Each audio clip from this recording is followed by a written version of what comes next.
What is up, guys? It is the Sound Alchemist, and I'm back to bring you 40 facts on Age of Sigmar Lore.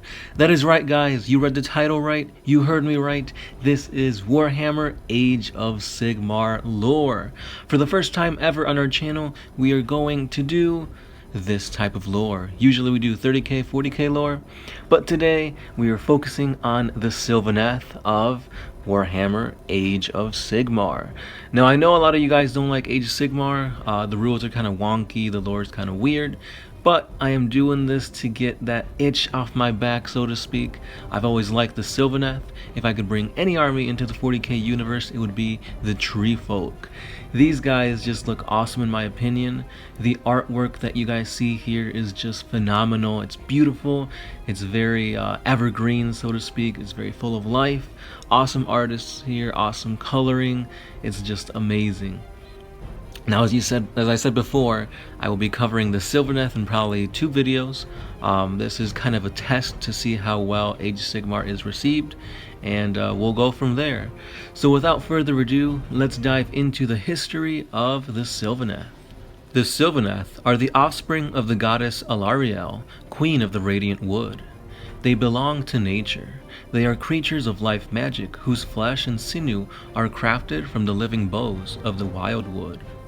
The relationship between the Sylvaneth and the mortal realms is wholly symbolic, as are their bonds with each other.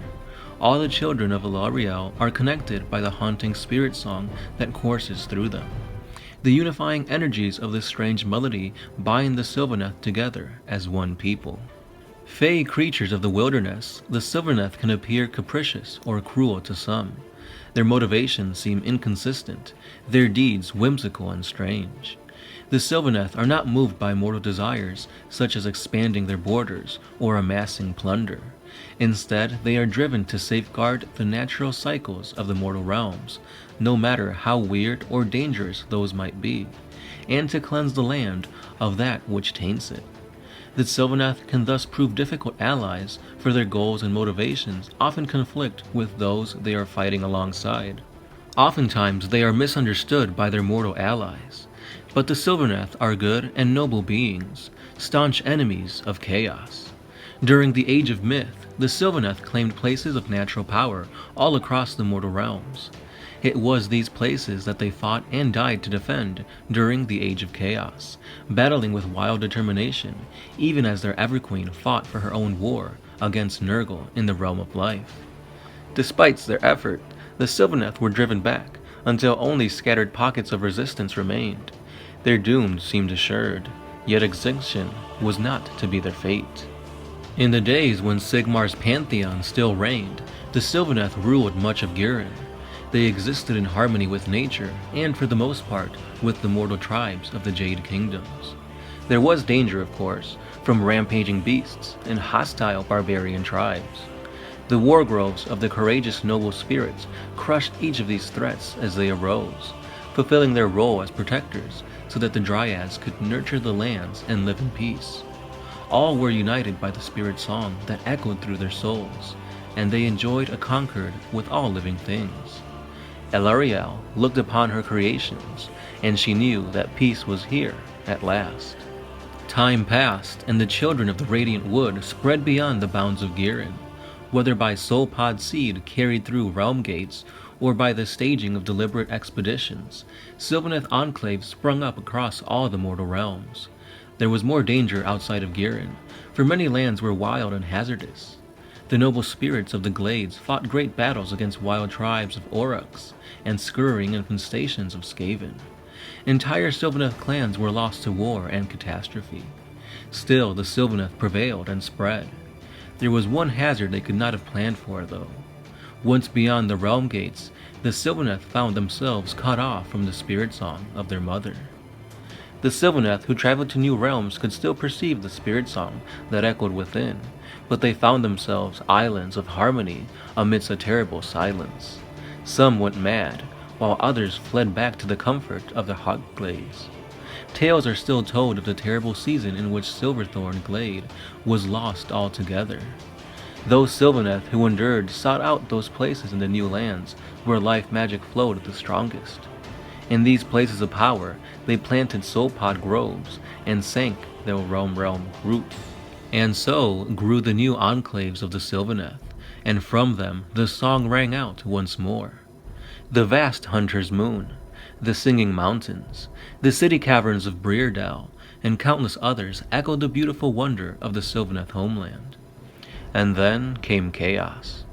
Though the Sylvaneth fought bravely, mutants and monsters tore down their enclaves and torched the soulpod groves. Magical places of exquisite beauty were reduced to tainted wastelands, heaped with kindlewood corpses of Sylvaneth dead. Alarielle's children were driven from their homes and forced into a desperate, haunted existence. But chaos could not destroy everything. Seeds of hope were buried deep, and some roots remained untainted, waiting for the rains of a brighter season to coax them into life once more. The War of Life began with an unctuous slithering in a lost, dank corner of Ghyran. Corruption seeped from the garden of Nurgle into that of Alarielle, and there it bred with obscene ebullience. So swiftly did Nurgle's spawn multiply that tides of squirming terrors were soon sweeping across the lands at an unstoppable pace. The Queen of the Radiant Wood rose to repel this foul invasion, and a war began unlike any other. Healing magic fought infection. Taliband upon taliband of Nurgle demons trudged through the Jade Kingdoms, the land writhing and screaming at their tainted touch. In response, the Sylvaneth Glades moved to stand against them as one, Alarielle and her regents hurling hundreds of clans into battle with every passing day. The war ground on. Weeks became months, then years, then centuries. But still the battles raged with no end in sight. At first, the Sylvaneth clans flooded into Ghyran from the other mortal realms, surging through realm gates to aid their queen. But as the Age of Chaos darkened, and corruption spread far and wide, those enclaves in the other realms found themselves hard-pressed even to stand their own defenses. Soon the flow of Sylvaneth reinforcements into Ghyran dried up entirely. Alarielle and her children fought on, never knowing if they were the last of their kind. For seasons beyond measure, the Queen of the Radiant Wood fought on.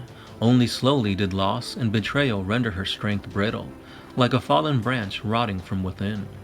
Many of the human tribes of the Jade Kingdoms, who worshipped Alarielle in all of her forms, turned from her light in the hopes that Nurgle would spare them.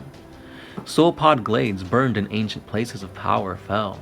The sacred tear of grace was unveiled, but its power was twisted out of true, forcing the Sylvaneth into hiding once again. Woodlands contorted, rivers congealed. Every day the suffering of her land and her followers sapped Alarielle's strength until, at last, she became grieved and sorrow-haunted. By the time Sigmar's storm broke across the mortal realms, Nurgle had all but claimed Ghyran for his own. The last enclaves of Sylvaneth were hidden. The kings and queens of the Glades had withdrawn for safety behind veils of sorcery and misdirection.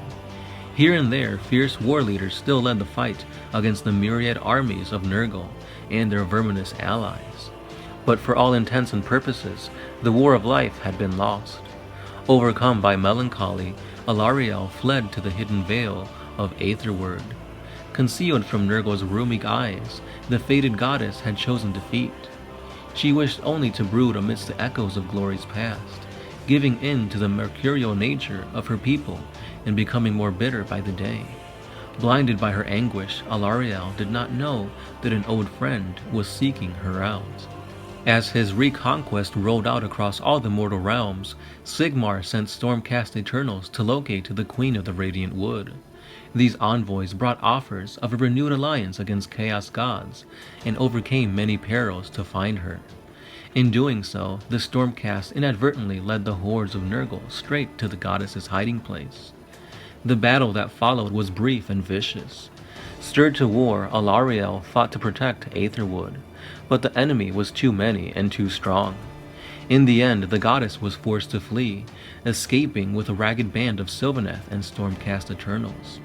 Alarielle angrily blamed the Stormcast for her terrible predicament, yet in being ousted from her hiding place, the goddess had realized that she still possessed the will to fight. On the heels of this revelation came crushing doubt. What if, in her misery, Alarielle had left it too late to make a stand? What if she had failed as no mother should? It was this thought that robbed the last of Alarielle's strength and saw her transform into a soul pod. And this is where we will cut off the first part into the Sylvaneth lore. Really awesome stuff here, really great images that we have here for you guys. If you guys play Age of Sigmar, let me know how it is. Is it really as bad as everybody says it is? Is it a completely different experience than 40k if you do play 40k? Because from what I heard, again, 8th edition has a lot of themes and things taken from Age of Sigmar, so maybe it's a quicker game, you get more out of it. I'm not 100% sure how that is. But yeah guys, that's the first part of the lore on the Sylvaneth. Sylvaneth would definitely be my army of choice if I were to get into Age of Sigmar, which I'm on the fence on this. I kind of want to, but at the same time, I'm not sure. I've already got 3 40k armies, and I don't know if I should do one for Age of Sigmar. So that's where we'll end it here. As always guys, let me know your comments down below. Do you want us to do Age of Sigmar lore? If not, that's okay, just let us know down below. And if so, let us know. Also, if you guys want to continue on reading the rest of this lore, head on over to the wiki page. Also get the battle tome for the Sylvaneth. Really amazing book, a bunch of lore there, a bunch of awesome pictures and whatnot. Great thing to get if you do plan on learning more about the Sylvaneth. And yeah guys, that's all I've got. Don't forget to head on over to the Facebook page because there will be some giveaways coming really soon, probably tomorrow. And yeah, that's all I've got for you guys today. As always, I am the Sound Alchemist, part of One Mind Syndicate, and I'll catch you guys tomorrow.